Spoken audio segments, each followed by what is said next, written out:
ඔන්න ඉතින් මගේ සෙනසුරාදා දවස ගත වෙච්ච විදිහ තමයි මම ඔයාලත් එක්ක බෙදා ගන්න යන්නේ. මුලින්ම මම කූල් වෝටර් එකේ මූණත් හොදගෙන දෙහි කෑලි ටිකක් වතුර එක්කට දාලා ඒකත් අරගෙන චුට්ටක් මිදුලට ආවා. ඔන්න ඊට පස්සේ මම මේ රෑස්ති වෙන්නේ මගේ ටු-ඩු ලිස්ට් එක ලියන්න.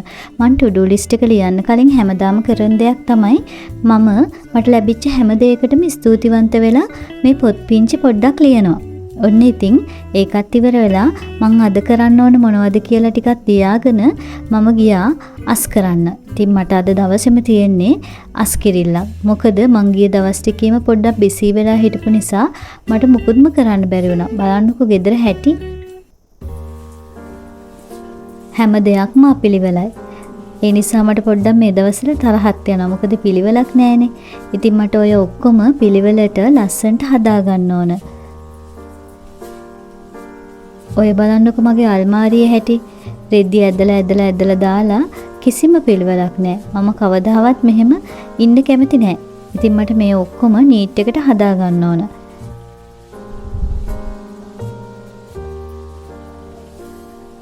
සාරි ටිකත් ඔහේ ඇදලා දාලා. ඉතින් ඒවත් ලස්සනට හදා ගන්න තමයි මං අද මේ උපරිම try එකක් දෙන්නේ. ඔන්න ඉතින් ඒක තියලා මං ඔන්න ආව ඉස්සලාම කෑම කාමරේට. අම්මා ඊයේ පොලෙන් ගෙනලා තිබ්බ එළවලු ටික අස් කරන්න ඕන. රතු ලුණු සුදු ලුණු ටික අස් කරලා ෆ්‍රිජ් එක අස් කරන්න ඕන. වෙනද නම් මේ දේවල් අස් කරන්නේ පුතා. අද ඉතින් සෙනසුරාදානේ අද යාට ක්ලාස් එකක් නැහැ. ඒ නිසා යා කාටුන් බලනවා. මොකද අද ලස්සන කාටුන් යනවා. ඔන්න ඉතින් මං ඔය විදිහට ඔකත් අස් කරගෙන ෆ්‍රිජ් එකේ කෑලි ටික ඔක්කොම ගලවලා එකින් එක සෝදලා අස් කරගත්තා. ඊට පස්සේ මම එළවලු ටිකත් කුල්ලට දාගෙන හිමීට ෆ්‍රිජ් එක අස් කරන්න තමයි දැන් හදන්නේ. අම්මා පොලේ ගිහින් ආව දවසට එළවලු ටික අස් කරන්න මම හරිම කැමතියි. මොකද ඒක හරියට භාවනාවක් වගේ. හිත නිදහසේ එළවලු එකින් එක වර්ග කළා ඒව පිළිවෙලට තියලා ඊට පස්සේ කන්ටේනර්ස් වලට දාන එක මාරම නිකන් කලාවක් වගේ. ඇත්තටම මම ඒකට හරිම ආසයි.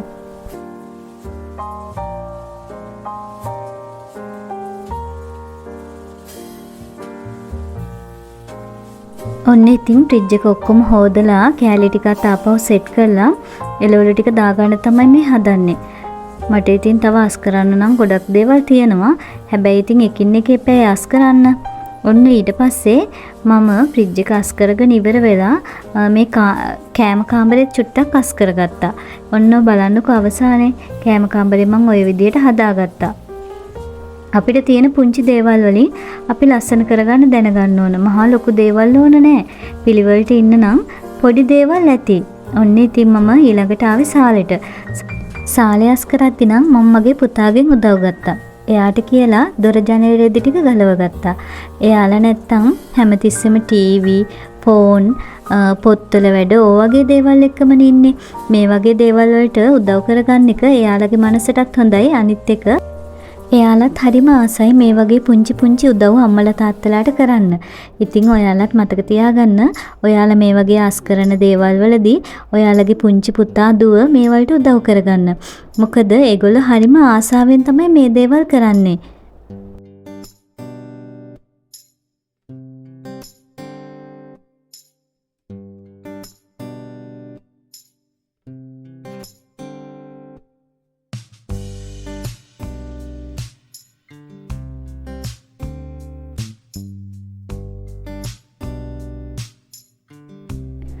ඔන්න ඉතින් මං ඊට පස්සේ මම මේ ආසාවෙන් එල්ලපු පින්තූරවල දූවිලි ටික විහිදලා අයින් කරන්න තමයි හදන්නේ. මේ පින්තූර ඔක්කොම වගේ හදලා දුන්නේ මගේ නංගි. එයා මෙහුම් පන්ති යන කාලේ තමයි මේව හැදුවේ. ඉතින් මම මේ වලට හරිම ආසයි.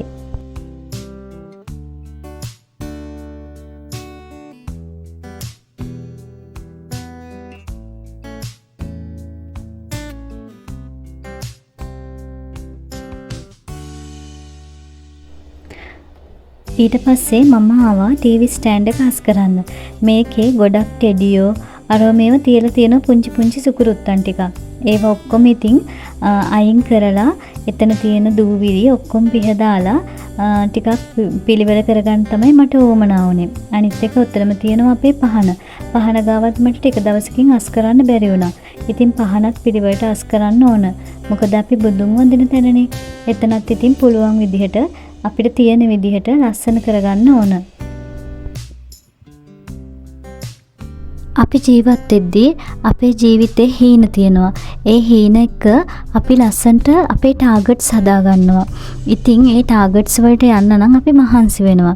ඒ මහන්සි වෙන අතර කාලය තුලදී ඔයාට තියෙන පුංචි දේවල්ද ඒ පුංචි දේවල් වලින් සැනසීම ලබා ගන්න පුරුදු වෙන්න.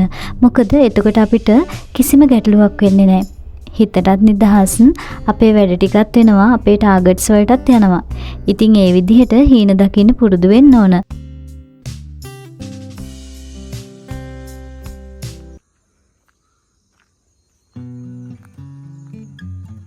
ඔන්න ඔය විදිහට වැඩ ටික ඔක්කොම ඉවර වෙලා මං ආව චුට්ටක් වාඩි වෙන්න. මොකද වැඩ කරලා මහන්සියිනේ. ඉතින් ඔන්න එතකොට මගේ පුතා මට බීම් එකක් ගෙනත් දුන්නා. එයාට රහට බීම හදන්න පුළුවන්. ඒ වගේම එයාට රහට කෑම හදන්න පුළුවන් පුංචි උනාට. ඔන්න මම අල්මාරිය ඔය විදිහට අස් කරගත්තා.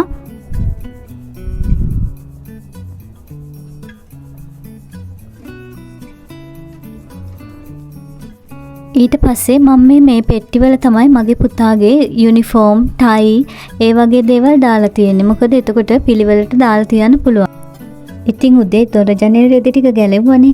දැන් ඒව ඔක්කොම ටික හොදන්න ඕන. ගෙදරින් හොදන්න හරි කම්මලි.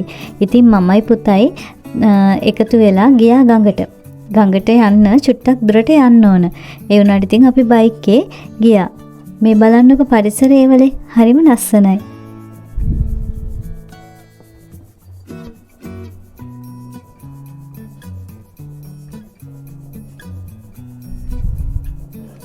කුඹුරු යායක් ගාවින් තමයි ගඟට යන්න තියෙන්නේ. දැන් නම් ගොයන් කපලා තියෙන්නේ.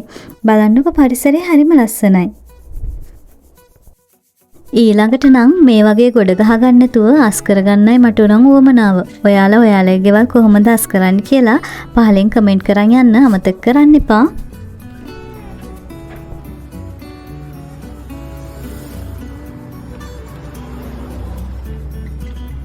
රෙදි ගොඩක් තියෙන වෙලාවට මමයි පුතයි පුරුදු වෙලා තියෙන්නේ ගඟට ඇවිල්ලා රෙදි ටික හොදන් යන්න. මොකද අපිට ඒක මාරම පහසුයි. මේ වගේම වීඩියෝ එකක් කරන් ඉක්මනට එන්නම්. එතකල් පරිස්සමෙන් සතුටින් ඉන්න. ගිහින් එන්නම්.